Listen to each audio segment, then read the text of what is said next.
Hello everyone, good evening all of you. आप सभी का वेलकम है एग्जाम पॉइंट कल्पना यूट्यूब चैनल पर। इस समय हम यूथ कंपटीशन टाइम जो कि हिस्ट्री बुक्स है, इसके प्राचीन इतिहास के टॉपिकों को कवर कर रहे हैं। और प्राचीन इतिहास में अब तक हमारे 35 पार्ट कंप्लीट हो चुके हैं। 35 पार्ट को उनको आप ज़रूर देखिएगा, क्योंकि एक सीरियल से टॉपिक वाइज सारे क्वेश्चन हमने कवर करवाए हैं, जो कि हमारा दक्षिण भारत के इतिहास तक हमारे टॉपिक कंप्लीट हो चुके हैं। और आज हमारे 36 पार्ट है। 36 पार्ट में हम पूर्व मध्यकाल, जो कि 800 से 1200 ईस्वी तक है, इसके सारे क्वेश्चनों को हम टॉपिक वाइज सारे पार्ट वाइज इसको भी कंप्लीट करेंगे। तो इसलिए आपको एक कंटिन्यू और क्रमानुसार सारे टॉपिक, अगर आपको सारे क्वेश्चन कंप्लीट करने हैं तो सारे बैक वीडियो को ज़रूर देखें, जिससे आपके सारे जो है एक सीरियल से टॉपिक वाइज सारे क्वेश्चन जो है क्लियर हो जाएंगे, और आपके कॉन्सेप्ट और जो एक क्रमानुसार क्रम रहता है शासकों का, वो भी सब क्लियर हो जाएगा। तो ठीक है, आज हम ये पूर्व मध्यकाल जो कि 800 से 1200 ईस्वी तक था, इसके क्वेश्चनों को आज से स्टार्ट कर रहे हैं। आइए स्टार्ट करते हैं इनके क्वेश्चनों को। देखिए, पूर्व मध्यकाल में राजपूतों की उत्पत्ति हुई थी। तो जो राजपूतों की उत्पत्ति से रिलेटेड क्वेश्चन है, आइए उनको हम स्टार्ट करते हैं। राजपूतों का शब्द का प्रयोग किसके लिए किया जाता था? तो ये राजकुमारों के लिए इस शब्द का प्रयोग किया जाता था। पूर्व मध्यकाल में सैनिक वर्गों तथा छोटे जमींदारों एवं सामंतों के लिए कौन सा शब्द प्रयोग किया जाने लगा था? तो राजपूत शब्द का प्रयोग जो है, जो सैनिक वर्गों के लिए और छोटे जमींदारों के लिए एवं सामंतों के लिए जो है राजपूत शब्द का प्रयोग किया जाने लगा था। राजपूत शब्द संस्कृत के किस शब्द का विकृत रूप है? तो राजपुत्र शब्द का ये जो है विकृत रूप है। आगे देख लीजिए इनके क्वेश्चनों को। राजपूतों की उत्पत्ति के संदर्भ में विद्वानों के मत देख लीजिए। इधर ये विदेशी विद्वानों के नाम है और इधर इनके मत हैं। जो विदेशी विद्वान कर्नल जेम्स स्टार्ट थे, इन्होंने सक्सेथियन का मत दिया था। और जो वीए स्मिथ थे, इन्होंने हूण, शक एवं कुषाण के मत दिए थे। देसी विद्वानों के नाम देख लीजिए। जो गौरी शंकर, हरिश्चंद्र ओझा, सीवी वैद्य थे, इन्होंने क्षत्रिय मत के जो है उत्पत्ति के संदर्भ में इन्होंने बात कही थी। और जो दशरथ शर्मा और वीएस पाठक थे, इन्होंने ब्राह्मण मत के संदर्भ में बात इन्होंने कही थी। राजपूतों की जो विदेशी उत्पत्ति के मत में सर्वप्रथम किसने प्रतिपादित किया था? तो जो राजपूतों की विदेशी उत्पत्ति थी, उसमें जो है सर्वप्रथम मत जो है प्रतिपादित किया था कर्नल जेम्स टॉड ने। अक्सर ये क्वेश्चन कई बार रिपीटेड भी हुआ है एग्जाम में। अग्निकुंड सिद्धांत द्वारा राजपूतों की उत्पत्ति का वर्णन सर्वप्रथम किस ग्रंथ में मिलता है?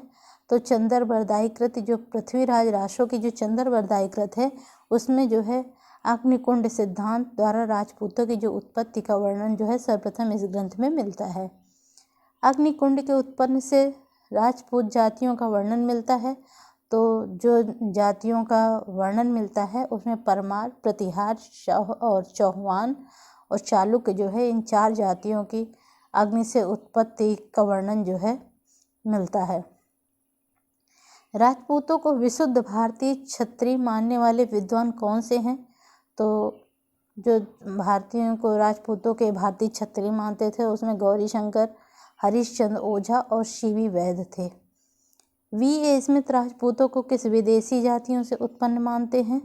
तो जो वीए स्मिथ थे, वो राजपूतों को शक, कुषाण और हूण से, जो वीए स्मिथ थे वो जो है राजपूतों की उत्पत्ति को जो है शक, कुषाण एवं हूण उत्पन्न जातियों से मानते थे।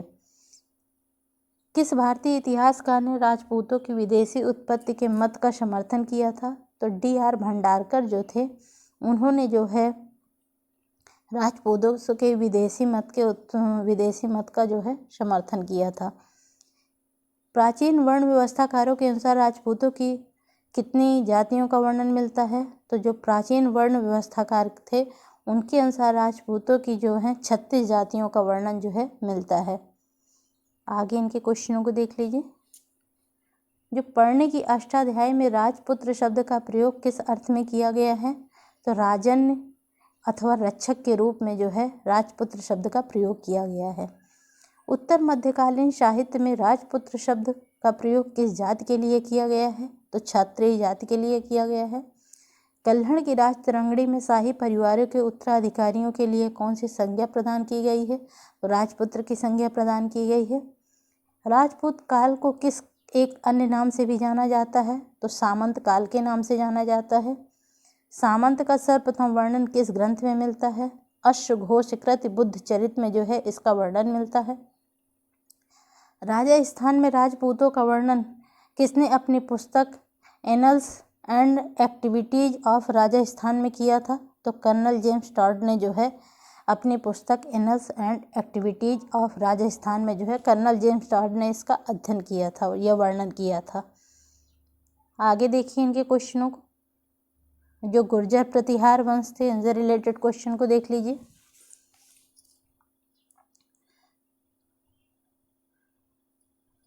एक मिनट, हाँ देखिए, सर्वप्रथम जो गुर्जर जाति का उल्लेख कहाँ मिलता है? तो जो पुलिकेशिन द्वितीय का एहोल अभिलेख है इससे गुर्जर जाति का सर्वप्रथम उल्लेख जो है मिलता है।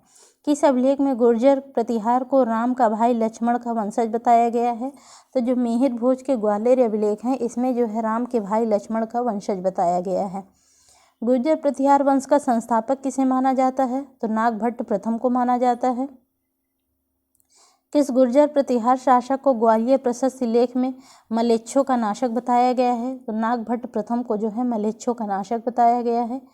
प्रतिहार वंश के मूल पुरुष हरिश्चंद्र को किस जाति का ब्राह्मण बताया गया है? तो हरिश्चंद्र को जो है ब्राह्मण जाति का ब्राह्मण बताया गया है। गुर्जर प्रतिहार को खजर जाति का वंशज मानने वाले या खजर जाति का वंशज मानने का सिद्धांत सर्वप्रथम किस विद्वानों ने प्रतिपादित किया था? तो कैंपबेल और जैक्सन विद्वानों ने इस मत को प्रतिपादित किया था। उज्जैन के प्रतिहार वंश का पहला शासक किसे माना जाता है? नागभट्ट प्रथम को माना जाता है। किस गुर्जर प्रतिहार शासक के शासनकाल में कन्नौज का त्रिपक्षीय संघर्ष प्रारंभ हुआ था?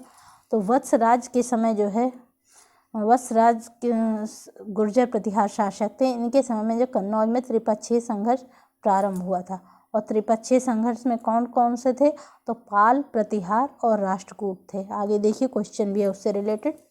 कन्नौज के त्रिपक्षीय संघर्ष में किन किन राजवंशों ने भाग लिया था? तो पाल, प्रतिहार और राष्ट्रकूट ने भाग लिया था। लास्ट में हालांकि प्रतिहार इसमें विजयी हुए थे। नागभट्ट प्रथम जो है 730 से 756 ईस्वी इनके शासन के पश्चात गुर्जर प्रतिहार वंश का शासक कौन बना था? तो कक्कुक व देवराज जो है गुर्जर प्रतिहार वंश के शासक बने थे। आगे देखिए इनके क्वेश्चनों को। वत्सराज के पश्चात गुर्जर प्रतिहार वंश का शासक कौन बना था? तो नागभट्ट द्वितीय बने थे, जिनका शासनकाल 800 से 833 ईस्वी तक था।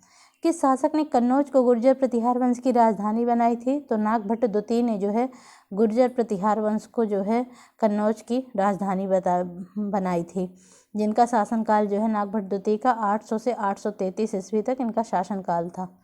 नागभट्ट द्वितीय ने अपनी महानता व पराक्रम को सूचित करने के लिए कौन सी उपाधियां धारण की थी? तो नागभट्ट द्वितीय ने परम भट्टारक, महाराजा धीराज और परमेश्वर की उपाधियां जो है धारण की थी। किस ग्रंथ से ज्ञात होता है कि नागभट्ट द्वितीय ने गंगा नदी में जल समाधि लेकर अपने प्राणों को त्याग किया था? तो जो चंद्र प्रभु सूरीकृत जो ग्रंथ है प्रभावक चरित, इससे यह जो है जानकारी प्राप्त होती है। नागभट्ट द्वितीय के पश्चात गुर्जर प्रतिहार वंश का उत्तराधिकारी कौन बना था? तो नागभट्ट द्वितीय का पुत्र जो है रामभद्र, जिनका शासनकाल 833 से 836 तक था, तो ये इनके उत्तराधिकारी के रूप में नियुक्त हुए थे या उत्तराधिकारी बने थे। रामभद्र जो है 833 से 836 के पश्चात गुर्जर प्रतिहार वंश के उत्तराधिकारी कौन बना था? तो मिहिर भोज प्रथम बने थे, जिनका शासनकाल जो है 836 से 885 ईस्वी तक था। मिहिर भोज के माता पिता का क्या नाम था? तो मिहिर भोज के माता पिता का नाम जो है माता अप्पा देवी थी और पिता जो है रामभद्र थे। गुर्जर प्रतिहार शासक मिहिर भोज ने कौन सी उपाधि धारण की थी? तो मिहिर भोज ने जो है आदि वराह की जो है उपाधि धारण की थी। मिहिर भोज को आदिवराह की उपाधि किस अभिलेख से पुष्टि होती है? तो जो ग्वालियर के चतुर्भुज अभिलेख हैं, इससे जो है मिहिर भोज की जो आदिवराह की उपाधि है, इस अभिलेख से इसकी आदिवराह की उपाधि की जो उपलब्धि है, इस अभिलेख से इसकी पुष्टि होती है, ये जानकारी मिलती है। मिहिर भोज को किस अभिलेख में प्रभास कहा गया है? तो जो दौलतपुर अभिलेख है, इसमें इसको प्रभास कहा गया है। मिहिर भोज के शासनकाल में कौन सा अरबी यात्री ने भारत की यात्रा की थी? तो सुलेमान जो है अरबी यात्री थे, इन्होंने भारत की यात्रा की थी। अरबों का घोर शत्रु किसे बताया गया है? तो अरबों का घोर शत्रु जो है मिहिर भोज को बताया गया है। और मिहिर भोज प्रथम को किस धर्म के अनुयायी थे? तो मिहिर भोज प्रथम जो है वैष्णव धर्म के अनुयायी थे। मिहिर भोज प्रथम के समय दो प्रबल शक्तियों कौन सी थी? तो पाल शासक देवपाल तथा राष्ट्रकूट शासक ध्रुव जो है दो प्रबल शक्तियां थी। मिहिर भोज प्रथम के पश्चात गुर्जर प्रतिहार वंश का शासक कौन बना था? तो महेंद्र पाल प्रथम, जिनका शासनकाल 885 से 910 ईस्वी तक था। तो ये इसके गुर्जर प्रतिहार वंश के शासक बने थे। मिहिर भोज प्रथम ने सिक्कों पर किसका चित्र अंकित करवाया था? तो वाराह तथा सूर्य चक्र का चित्र जो है अंकित करवाया था। संस्कृत के प्रसिद्ध कवि व नाटककार राजशेखर किस प्रतिहार वंशी शासक को सभा में निवास करते थे? जो संस्कृत कवि राजशेखर थे, यह महेंद्रपाल प्रथम तथा महिपाल प्रथम के राज दरबार में या उनके शासन में निवास करते थे। अलंकार शास्त्र पर लिखित राजशेखर का प्रसिद्ध ग्रंथ कौन सा है? तो जो काव्य मीमांसा है, यह अलंकार शास्त्र पर लिखित जो है राजशेखर का प्रसिद्ध ग्रंथ है, काव्य मीमांसा। कवि राजशेखर ने गुर्जर प्रतिहार शासक को रघुकुल मुकुट और मणि, रघुकुल और मुक्त मणि तथा आर्यावर्त को महाराजा धीराज कहा है। तो महिपाल प्रथम को जो है आर्यावर्त तथा महाराजा धीराज कहा है।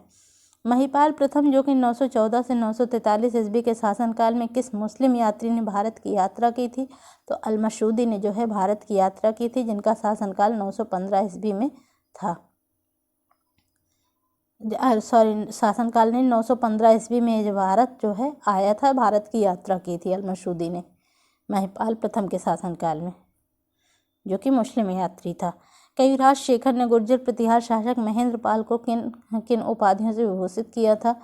तो राजशेखर को जो महेंद्रपाल ने सकल कला निलय, निर्भयराज, निर्भय नरेंद्र, रघुकुल तिलक और रघुकुल चूड़ामणि के इन उपाधियों से जो है राजशेखर को विभूषित किया था। आगे देखिए इनके क्वेश्चनों को। कन्नड़ लेखक ने किस गुर्जर प्रतिहार शासक को गुर्जर राज की उपाधि से संबोधित किया था? तो महिपाल को जो है इन्होंने गुर्जर राज की उपाधि से संबोधित किया था, जिनका महिपाल का शासनकाल जो है 912 से 944 ईस्वी तक था। 9वीं शताब्दी में उत्तर भारत को राजनीतिक एकता के सूत्र में किस राजवंश ने बांधा था? तो गुर्जर प्रतिहार राजवंश ने बांधा था, क्योंकि जब पाल और प्रतिहार और राष्ट्रकूट तीनों में संघर्ष हुआ था, तो प्रतिहार जो है इसमें विजित हो गए थे और फिर इन्होंने जो है राजनीतिक एकता के सूत्र में उत्तर भारत को राजनीतिक एकता के सूत्र में इन्होंने बांधा था। त्रिशक्तियां राष्ट्रकूट, पाल व प्रतिहार में आपसी द्वंद्व का कौन सा केंद्रीय शहर था? तो कन्नौज जो है इनके जो है आपसी द्वंद्व का केंद्रीय शहर था। कन्नौज को लेकर ही विवाद हुआ था और कन्नौज में ही पाल प्रतिहार राष्ट्रकूटों का जो है युद्ध भी हुआ था। गुर्जर प्रतिहार शासक राज्यपाल की हत्या के संदर्भ में किस चंदेल शासक को जिम्मेदार माना जाता है? तो चंदेल शासक विद्याधर को जिम्मेदार माना जाता है। महमूद गजनवी ने किस गुर्जर प्रतिहार शासक को पराजित किया था? तो राज्यपाल और त्रिलोचन पाल गुर्जर प्रतिहार शासक को महमूद गजनवी ने पराजित किया था। गुर्जर प्रतिहार वंश का अंतिम शासक कौन था? तो यशपाल जो है गुर्जर प्रतिहार वंश के अंतिम शासक थे। और गुर्जर प्रतिहार वंश के पतन के बाद कन्नौज पर किस राजवंश की सत्ता स्थापित की थी? तो कन्नौज में जो है फिर गुर्जर प्रतिहार वंश के बाद गढ़वाल वंश की जो है सत्ता स्थापित हुई थी। किस गुर्जर प्रतिहार शासक ने चक्रा युद्ध को पराजित कर कन्नौज पर अपनी राजधानी बनाई थी? तो चक्रा युद्ध को पराजित कर कन्नौज को अपनी राजधानी बनाई थी नागभट्ट द्वितीय ने बनाई थी, जो कि नागभट्ट द्वितीय का शासनकाल 800 से 833 ईस्वी तक था। आगे देख लीजिए इनके क्वेश्चनों को। मिहिर भोज प्रथम किन पाल राजाओं के समकालीन थे? तो देवपाल तथा विग्रहपाल के समकालीन थे। मिहिर भोज किन राष्ट्रकूट राजाओं के समकालीन थे? तो अमोघवर्ष तथा कृष्ण द्वितीय के समकालीन थे। मिहिर भोज प्रथम के बाद गुर्जर प्रतिहार वंश का शासक कौन बना था? तो महेंद्र पाल प्रथम जो है मिहिर भोज के बाद जो है गुर्जर प्रतिहार वंश के शासक बने थे और महेंद्र पाल प्रथम का शासनकाल 885 से 910 ईस्वी तक था। महेंद्र पाल प्रथम की माता का क्या नाम था? तो माता का नाम जो है चंद्र भट्टारिक था। और खजुराहो लेख में चंदेल यशोवर्मन को क्या कहा गया है? तो गुर्जरों के लिए जलती हुई अग्नि के समान कहा गया है। जो खजुराहो में जो चंदेल यशोवर्मन है उसमें खजुराहो में ये लेख मिलता है चंदेलों के लिए, गुर्जरों के लिए जलती हुई अग्नि के समान इन्हें कहा गया है। किस शासक ने राजपूतों का संघ बनाकर गुर्जर शासक राज्यपाल को दंडित किया था? तो चंदेल शासक विद्याधर ने जो है राजपूतों का संघ बनाकर गुर्जर शासक राज्यपाल को जो है दंडित किया था। किस अभिलेख से पता चलता है कि चंदेल शासक विद्याधर के एक सामंत कछवाहा वंशी अर्जुन ने राज्यपाल पर आक्रमण कर उसकी हत्या कर दी थी? तो दूबकुंड अभिलेख से यह जानकारी जो है प्राप्त होती है। आगे देख लीजिए इनके क्वेश्चनों को। राज्यपाल के पश्चात 2 उत्तराधिकारी नियुक्त हुए थे, त्रिलोचन पाल तथा यशपाल। किस नगर या शहर को महोदय श्री के नाम से जाना जाता है? तो कन्नौज को जाना जाता है। महिपाल प्रथम को किस एक अन्य नाम से भी जाना जाता है? तो क्षितिपाल के नाम से जाना जाता है। महिपाल प्रथम के समकालीन विद्वान क्षेमेश्वर के किस ग्रंथ में महिपालों की राष्ट्रकूटों के विरुद्ध कर्नाट विजय का विवरण मिलता है? तो चंड कौशिकम नाटक से जो है जानकारी प्राप्त होती है। परमार वंश देख लीजिए आगे। परमार का शाब्दिक अर्थ क्या है? शत्रुओं को मारने या नाश करने वाला जो है परमार का शाब्दिक अर्थ है। किस ग्रंथ से परमारों की उत्पत्ति आबू पर्वत या अबुर्दाचल स्थित गुरु वशिष्ठ के अग्निकुल से बताई गई है? तो जो चंद्रबरदाई कृत जो है पृथ्वीराज राशो का है तथा पद्म गुप्त कृत जो है नौसांग चरित है, इससे यह जानकारी प्राप्त होती है। पी.एस. गांगुली ने परमारों की उत्पत्ति किस राजवंश से संबंधित बताया है? तो राष्ट्रकूटों से संबंधित बताया है। हलायुध कृत पिंगल सूत्र वृत्ति में परमारों की उत्पत्ति रूप स्वीकार किया गया है। ब्रह्मक्षत्र कुलीन का जो है रूप में इसे स्वीकार किया गया है। परमार वंश के इतिहास को जानने का महत्वपूर्ण कौन सा ग्रंथ है? तो पद्मकृत का जो नौशांग चरित है यह महत्वपूर्ण ग्रंथ है जिससे परमार वंश का इतिहास जानने का जानकारी जो है प्राप्त होती है। परमार वंश का संस्थापक किसे माना जाता है? तो उपेंद्र या कृष्णराज, उपेंद्र को ही कृष्णराज कहते हैं, तो उपेंद्र या कृष्णराज को जो है परमार वंश का संस्थापक माना जाता है। परमार वंश के मुख्य धारा वाले शासकों की राजधानी कहाँ थी? तो धारा नगरी थी जो कि मध्य प्रदेश में है। परमार प्रारंभिक दौर पर किसके अधीन या सामंत थे? राष्ट्रकूटों तथा प्रतिहारों के सामंत थे। परमार शासक उपेंद्र राज को द्विजवर्गतन किस अभिलेख में मिलता है या किस अभिलेख में कहा गया है? तो उदयपुर अभिलेख में कहा गया है। पद्मगुप्त किस परमार शासकों के राजकवि थे? तो वाकपत मुंज तथा सिंधुराज के राजकवि थे। आगे देख लीजिए इनसे रिलेटेड क्वेश्चन। राष्ट्रकूट शासक गोविंद तृतीय ने मालवा पर सफल अभियान के बदले उपेंद्र कृष्णराज को किस क्षेत्र का शासक बताया था? तो दक्कन का शासक बताया था। किस प्रशस्ति में परमार वंश के शासकों के नाम तथा उनकी उपलब्धियों का वर्णन मिलता है? तो उदयपुर प्रशस्ति में जो है परमार वंश के शासकों तथा उनकी उपलब्धियों का वर्णन मिलता है। परमार वंश का सर्वप्रथम महत्वपूर्ण तथा उन्हें स्वतंत्र स्थिति में लाने वाला शासक कौन था? तो हर्ष अथवा शीयक द्वितीय जो है शासक थे। हर्ष अथवा शीयक द्वितीय ने सौराष्ट्र में राष्ट्रकूट शासक कृष्ण तृतीय के किस चालुक्य वंशी सामंत को परास्त किया था? तो योगराज द्वितीय को जो है परास्त किया था। हर्ष अथवा शीयक द्वितीय ने किस राष्ट्रकूट शासक को परास्त कर स्वयं को राष्ट्रकूट की अधीनता से मुक्त किया था? तो राष्ट्रकूट शासक खोटिंग द्वितीय को जो है इन्होंने मुक्त किया था। हर्ष अथवा शीयक द्वितीय ने राष्ट्रकूट शासक खोटिंग द्वितीय शासक को परास्त कर स्वयं को राष्ट्रकूटों की अधीनता से मुक्त किया था।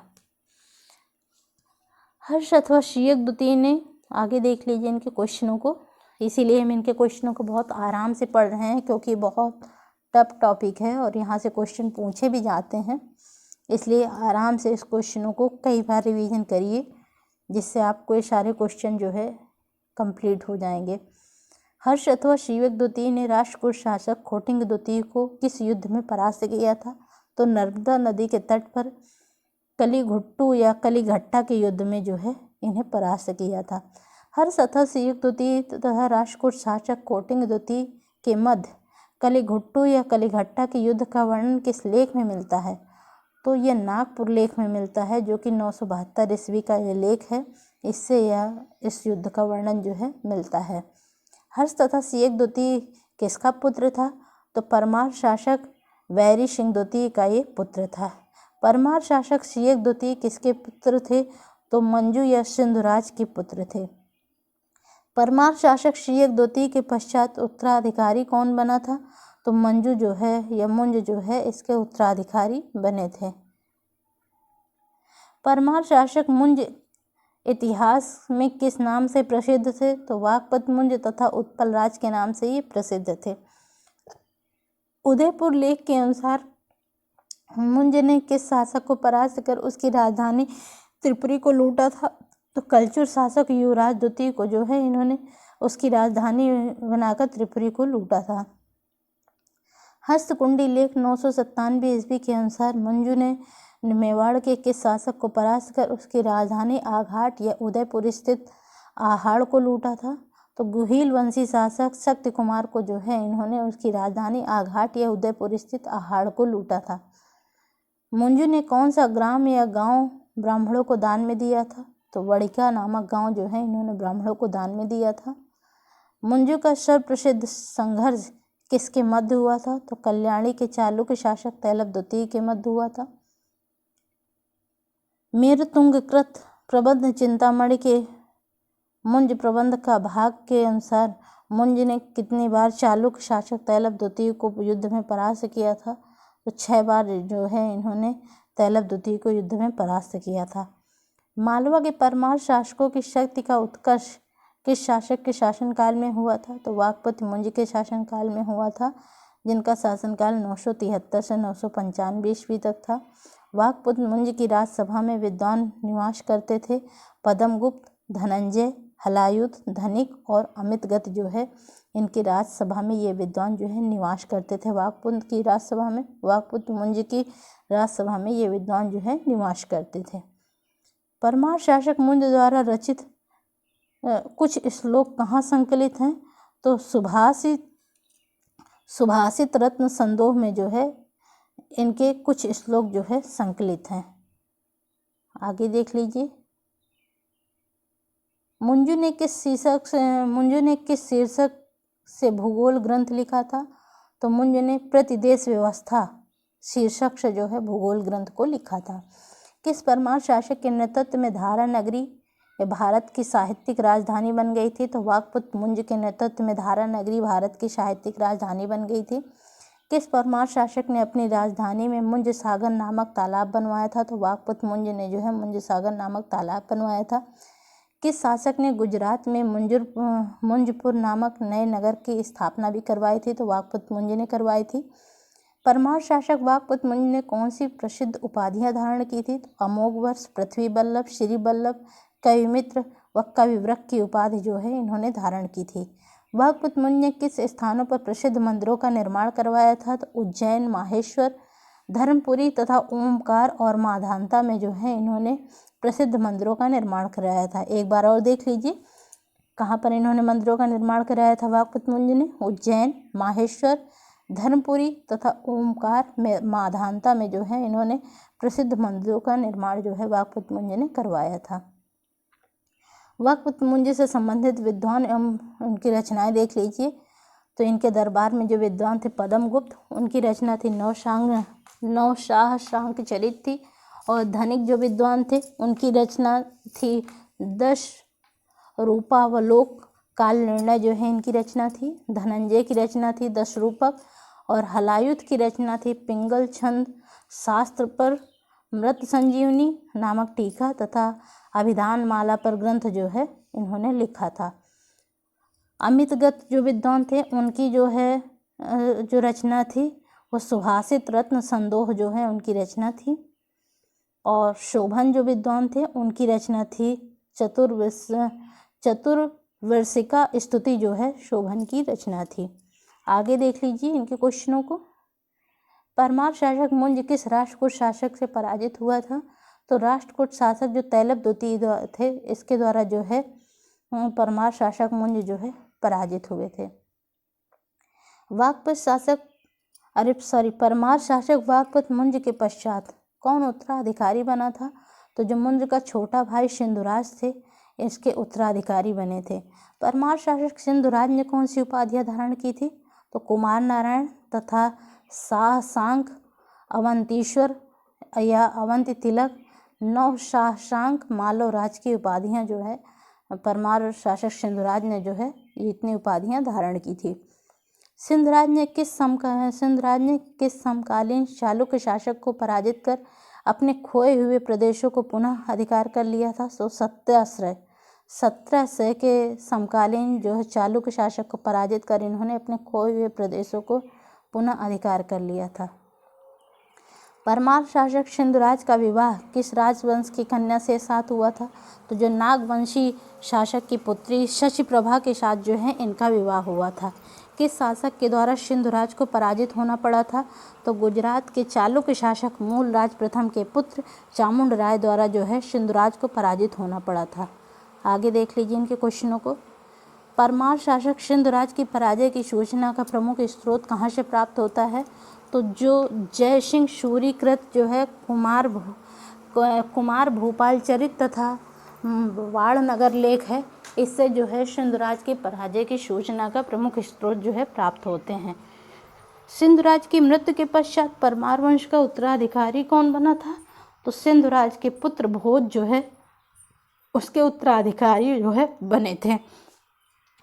परमार शासक भोज की राजनैतिक उपलब्धियों का ज्ञान किस अभिलेख से प्राप्त होता है? तो जो उदयपुर प्रशस्ति लेख है इससे जो है जो परमार शासक भोज हैं उनकी राजनैतिक उपलब्धियों का जो ज्ञान है तो इस अभिलेख से जानकारी प्राप्त होती है और यह अभिलेख जो है उदयपुर प्रशस्ति में वर्णित है। आगे देख लीजिए इनके क्वेश्चनों को। ये तो अब कल इनके क्वेश्चनों को करेंगे, ये दोनों वीडियो बहुत लंबी हो जाएगी। ठीक है, आज के लिए इतना ही। और ये आपको क्वेश्चन कैसे लग रहे हैं? थोड़ा सा मध्यकाल पूर्व मध्यकाल और दक्षिण भारत के क्वेश्चन थोड़ा सा नाम यहाँ के अटपटे हैं, इसलिए इसको आपको कई बार रिवीजन करिए। और ये तो क्वेश्चन वेरी वेरी इम्पॉर्टेंट है ऑल टीचिंग एग्ज़ाम के लिए, और आप रिवीजन करते रहिए जिससे आपको एग्ज़ाम में कोई प्रॉब्लम ना हो और सारे आपके एक रिवीजन की तरह सारे क्वेश्चन जो है आपके माइंड में सेट हो जाएं और कन्फ्यूजन ना रहे। तो ठीक है, आज के लिए इतना ही। और मेरे लिए प्लीज़, मैं तो डेली बोलती हूँ, सब्सक्राइब शेयर एंड लाइक ज़रूर करिएगा जिससे मुझे मोटिवेशन मिलता है। और आपको एक क्वेश्चन कैसे लग रहे हैं उसके लिए आप कमेंट्स बॉक्स में ज़रूर बताइएगा, और जैसी जो आपकी रिक्वायरमेंट हो वो भी ज़रूर शेयर करिएगा। ठीक है, ओके, आज के लिए इतने ही। कल इसका नेक्स्ट पार्ट लेके आएंगे। Thank you so much.